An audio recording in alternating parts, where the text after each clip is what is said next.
Deadline ২৮ October.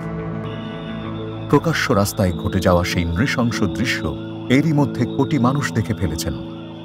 কিন্তু যা দেখা যায়নি ক্যামেরায়, মৃত্যুর পরেও লাশের উপর যারা ঝাঁপিয়ে পড়েছিল তারা একটি সুনির্দিষ্ট দলের অংশ। তার হাতে যে অস্ত্র ছিল সে এই অস্ত্র দিয়ে গুলি করে কিন্তু সে কয়েকজনকে হতাহত করতে পারত, এটা কিন্তু সে করে নাই এবং এটা আইনসিদ্ধ ছিল।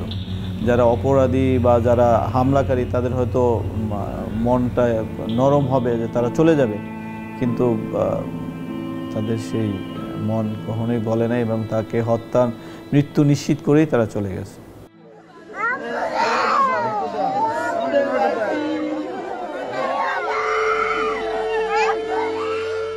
গ্রামবাসী দেখছিলেন খাটিয়ায় সাদা পোশাকে সাহসী আমিরুলের শেষ যাত্রা।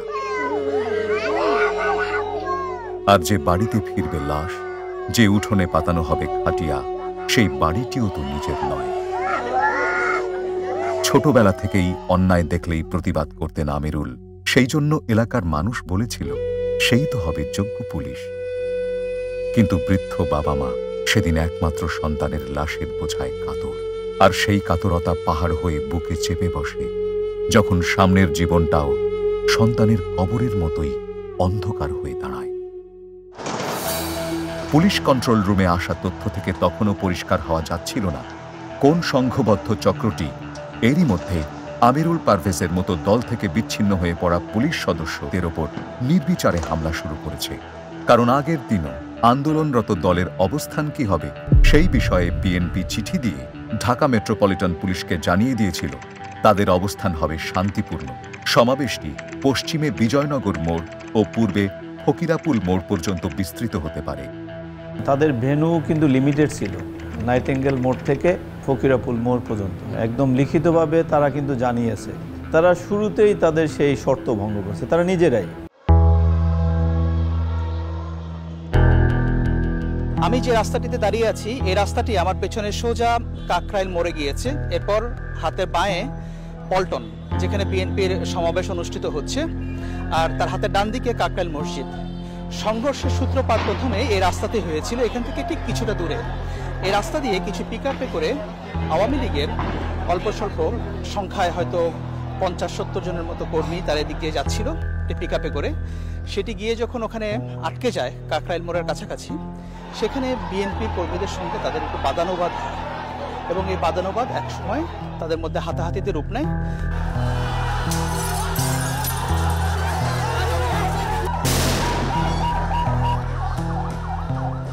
কিছুক্ষণ আগে পুলিশের সাথে এক ধরনের ধস্তাধস্তি ধাওয়া পাল্টা ধাওয়ার ঘটনা ঘটেছে। বিএনপি নেতাকর্মীরা এক প্রকার হঠাৎ করেই উত্তেজিত হয়ে পড়ে। বিএনপি নেতাকর্মীরা আসলে কি চাচ্ছেন, কেন এখানে এসেছেন, আপনারা কি চান? রাজপথে আছি, ইনশাআল্লাহ থাকবো।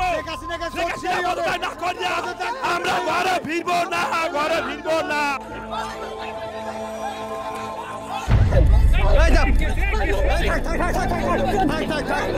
পল্টন, মতিঝিল, কাকরাইল, ফকিরাপুল, আরামবাগ সহ বেশ কয়েকটি জায়গায় বেছে বেছে গণমাধ্যম কর্মীদের উপর হামলা চালায় তারা। পেশাগত দায়িত্ব পালনকালে দৈনিক ইত্তেফাক, দৈনিক কালবেলা, দৈনিক ইনকিলাব, ঢাকা টাইমস সহ বেশ কিছু গণমাধ্যম কর্মীর উপর হামলা চালায় তারা।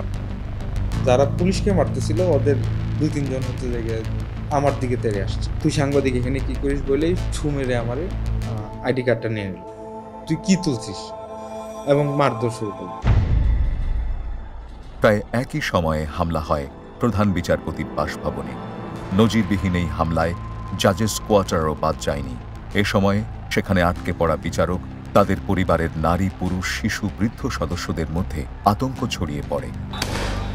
যখন পুরো ফোর্স বিচারপতির বাসা রক্ষায় ব্যস্ত, তখন পল্টনের কালভার্ট রোডে সেই দিনের হামলায় প্রথম স্পষ্ট হয় সংঘবদ্ধ দল পরিকল্পিতভাবে হামলার উদ্দেশ্যেই মাঠে নেমেছে। যার বিস্তার ছিল প্রধান বিচারপতির বাসা থেকে কাকরাইলের পুলিশ বক্স হয়ে দৈনিক বাংলা মোড় পর্যন্ত। হামলা পরে ছড়িয়ে পড়ে পল্টন মোড়, রমনা থানা এলাকা, সেগুনবাগিচা পর্যন্ত। বাদ যায়নি নাইটিঙ্গেল মোড়, বিজয়নগর, ফকিরাপুল, কালভার্ট রোডের 2 মাথাও। তাহলে কারা করলো এসব হামলা? আব্দুল্লাহ রনি, মুরাদ এবং মাকসুদুর মাসুদ, তারা 3 জনই সিটি ভাঙচুর করেছে এবং প্রধান বিচারপতির বাসভবন হামলা করেছে। এরা 3 জনেই আব্দুল সালাম সাহেবের সক্রিয় কর্মী। ছবি ভিডিওতে আছে এবং তারা স্বীকারও করেছে। বিএনপি ও ছাত্রদলের কেন্দ্রীয় নেতাদের নির্দেশে 28 অক্টোবর সমাবেশে বিশৃঙ্খলা ও পুলিশের উপর হামলা করে নেতাকর্মীরা। ছাত্রদলের যুগ্ম সম্পাদক আমানুল্লাহ আমানকে গ্রেফতারের পর সংবাদ সম্মেলনে একথা জানায় সিটিটিসি। দুপুরে ডিএমপি মিডিয়া সেন্টারে জানানো হয়, সিসি ক্যামেরার ফুটেজ দেখে আসামি শনাক্ত করা হয়েছে। বলা হয়, সংঘর্ষের সময় উপস্থিত ছিলেন ছাত্রদল নেতা আমানুল্লাহ আমান। তাকে গতকাল মহাখালী টার্মিনাল এলাকা থেকে গ্রেফতার করা হয়। হামলার এই ধারাবাহিকতায় বাসে আগুনের ঘটনাও প্রমাণ হিসেবে গুরুত্বপূর্ণ। বাসে আগুন দিয়ে ওই ব্যক্তির নাম রবিউল ইসলাম নয়ন। তিনি যুবদল ঢাকা দক্ষিণের সদস্য সচিব। আমি মোহাম্মদ মহিউদ্দিন হৃদয়, রমনা থানা 19 নং ওয়ার্ড যুবদলের সিনিয়র যুগ্ম আহ্বায়ক। 28 তারিখের ঘটনায় যে অগ্নিসংযোগ হয়, সেখানে ঢাকা মহানগর দক্ষিণ যুবদলের সদস্য সচিব রবিউল ইসলাম নয়ন ভাইয়ের নেতৃত্বে এদিন আমরা অগ্নিসংযোগ করি।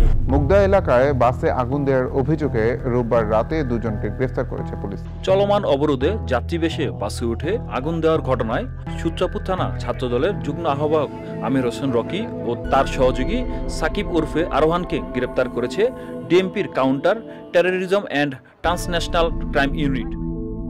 খুব গভীরের সূত্র খোঁজার দরকার নেই। আমানুল্লাহ আমান, তার পরিচয় ছাত্রদল কেন্দ্রীয় কমিটির যুগ্ম সাধারণ সম্পাদক।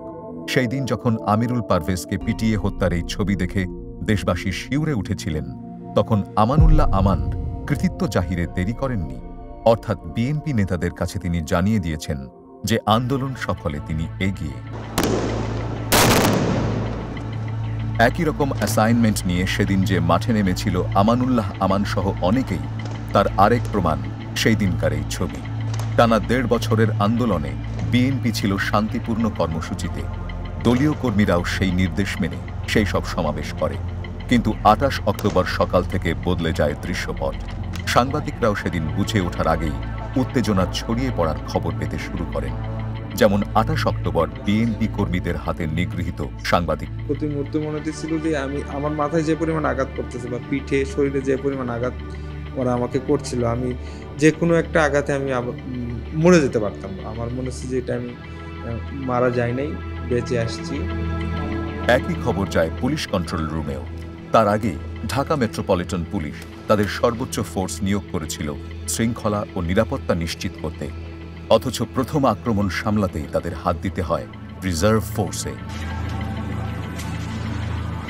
এরপর কালভার্ট রোডের হামলা, পুলিশের অ্যাম্বুলেন্স আক্রমণ, রাজারবাগ পুলিশ হাসপাতালে ভাঙচুর, আগুন। দিন শেষে এমন নাশকতার চেহারা নিয়ে সামনে আসে। আর পুলিশের কাছে গ্রেপ্তার হওয়াদের জবানবন্দিও বলে দেয়, তার আগেই তাদের উপর নির্দেশ ছিল সহিংসতা করতে হবে। অন্ধকার নামলেই যেন আগুন লাগে ঢাকার গণপরিবহনে। বিএনপি ও সমমনা দলগুলোর ডাকা ৫ম দফার অবরোধের আগের রাতেও আগুন দেয়া হয় কয়েকটি বাসে। রাজধানীর ডেমরায় ভোরে বাসে আগুনে হেলপার নাইম মারা গেছেন, দগ্ধ আরও একজন। অগ্নিদগ্ধদের একজন মেহের হাসপাতালের বিছানায় শুয়ে এখনো হিসাব মেলাতে পারেন না যে সেই দিন কেমন করে নিমেষেই আগুনে পুড়তে শুরু করেছিলেন তিনি। ওর গাড়িটা স্লো করছে, এই চান্সে আমার পকেট থেকে একটা বোতল বের করে আগুন ধরেই আমার শরীরে ফিকটানো। আমি গিটি দাঁড়াবো, গাড়িটা আগুন লাগে নাই, আমার শরীরে আগুন লাগছে পুরোটাই। তারপর আগুন নিয়ে আমি গাড়ি থেকে লাফতেছি, মানে ভিতরে যাই। তখন গাড়ির ড্রাইভার আস্তে আস্তে করে গাড়িটা নিচে নামিয়ে দিল। আমি ওখানে দাঁড়িয়ে আগুন চলতেছে আমার শরীরে। বিএনপি থেকে অবরোধটা রাখাছেন। হ্যাঁ না, যেহেতু অবরোধ করা রাখছে তো পড়বি কেউ উন্নত। তার চেয়েও বড় হিসাব, কেমন করে ভাত জুটবে স্ত্রী সন্তানের মুখে। মেয়ের বয়স 9 আর ছেলের বয়স 6। একদিন আসছে, বয়ে চলে গেছে। আমার বাচ্চাতে আর আসি আনের মতো না, ঠিক হবে আমি আপনার বয় খাইছি।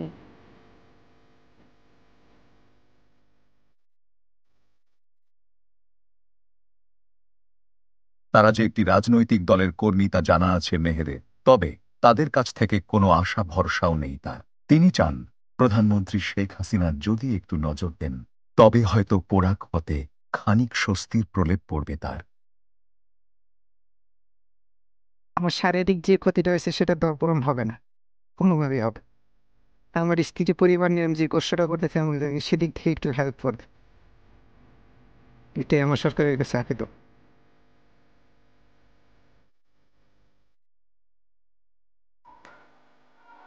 এসব হামলার ভয়াবহতা কতটা তীব্র ছিল আর সবাই যে হামলা করার মিশন নিয়েই সেদিন মাঠে নেমেছিল তা বোঝা যায় সাংবাদিক রাফসান সানির বয়ান থেকেও। কারণ সেদিন কেউ কাউকে নিবৃত্ত করা তো দূরে থাকুক, এমনভাবে নেমে পড়েছিল মনে হচ্ছিল এ যেন হাতুড়ের মার। তারা যে মানুষ মারছে সেটার এভিডেন্স হয়তো আমার কাছে থেকে যাচ্ছে, কারণ আমি ছবি তুলছি, আমি আমি সবচেয়ে বড় হচ্ছে যে আমি প্রত্যক্ষদর্শী, আমি সেখানে দাঁড়িয়ে দেখছি যে দুজন পুলিশ সদস্য একজন আনসার সদস্যকে ওরা পিটিয়ে প্রায় মেরে ফেলছে। তো এই প্রত্যক্ষদর্শী হয়তো আমাকে বেনিশ করতে চেয়েছিল। প্রধান বিচারপতির বাসায় হামলা, পুলিশ হত্যা, পুলিশ বক্সে আগুন, পুলিশ হাসপাতালে ভাঙচুর, অ্যাম্বুলেন্স পুড়িয়ে দেওয়া। এই অবস্থায় ১.৫ লাখ বিএনপি কর্মী সমাবেশের বড় একটি অংশ যখন জ্বালাও পোড়াওয়ে ব্যস্ত, তখন মঞ্চে বক্তব্য রাখছিলেন নেতারা। নেতাদের কেউই তাদের কর্মীদের শান্ত থাকার আহ্বান জানাননি।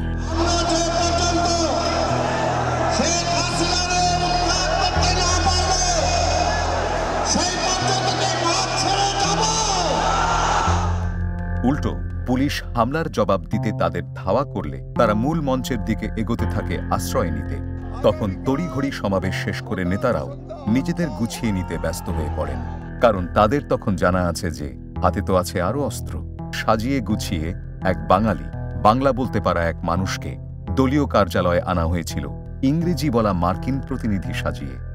বাইরের সন্ত্রাস আর ভেতরে তখন সরকার পতনে যুক্তরাষ্ট্র থেকে নিষেধাজ্ঞা আসছে বলে নীরব উল্লাস চলছিল। I sent the direct text to President Joe Biden. He got it. I sent the text to the State Department, our Secretary, Mr. Anthony Blinken. He got it. I sent the text to the U.S. Ambassador here, Mr. Peter D. Haas. He has it. যদিও আইন শৃঙ্খলা বাহিনীর কাজে সময়ের সাথে সাথে সব ফন্দি ফিকির দিনের আলোর মতো পরিষ্কার হতে শুরু করে, বিএনপি নেতারা তখন একে অপরকে দোষারোপ, ভুল হয়েছে বলে ক্ষমা ভিক্ষা আর বিভ্রান্ত হয়েছেন বলে থলে থেকে বেরিয়ে যাওয়া বিড়াল আড়াল করার হাস্যকর চেষ্টা করতে থাকেন। মিয়ান আরফি নামের মার্কিন নাগরিকের সাথে নিজেদের যুক্ততা ততক্ষণে অস্বীকার করে মার্কিন দূতাবাসও। আমাকে দিয়ে বক্তব্য দেওয়া হয়, সেখানে ইশরাক ছিল এবং বিএনপির একজন লিডার ওই অফিসে চাকরি করে। আমি তাদেরকে কোনোদিনের আগে দেখিও নাই, চিনিও নাই। সম্পূর্ণ বিষয়ে আমার দেশের জনগণের জন্য এবং সর্বোপরি মার্কিন যুক্তরাষ্ট্রের জন্য অত্যন্ত বিব্রতকর এবং এটা আমাদের জন্য অত্যন্ত ক্ষতিকর। And I'd like to thank you, Mr. Lieutenant General Retired Dr. Hussein Sarwardi. He's been working very hard just to organize everything. মার্কিন প্রেসিডেন্ট জো বাইডেনের উপদেষ্টা পরিচয় দেওয়া কথিত ব্যক্তিটিকে আমি আগে থেকে চিনতাম না। আগে থেকে সেই কক্ষে অবস্থান করার কারণে এবং আমার পূর্ব পরিচিত সাবেক উচ্চপদস্থ এই সেনা কর্মকর্তার সম্মানে তাদের পাশে বসেছিলাম।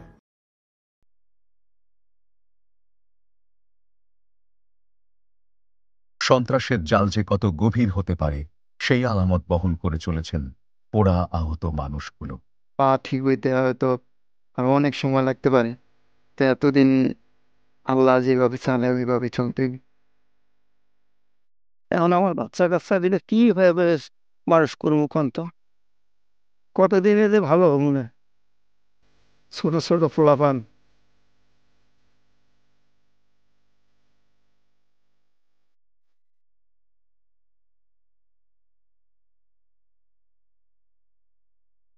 আর বিএনপির তাণ্ডবের ভয়ঙ্কর সাক্ষী হয়ে আছে পুলিশ সদস্য আমিরুল পারভেজের আত্মদান। তার সুরত হালে যে আঘাতের বর্ণনা তা যেন নাৎসি বাহিনীর টর্চার সেলের অত্যাচারকেও হার মানায়। শরীর জুড়ে এমন জখমের যন্ত্রণাতেই যেন সেই দিন কান্না হয়ে ঝরে পড়েছিল পারভেজের কন্যার হাহাকার, যার রেশ বয়ে চলবে বাংলাদেশ।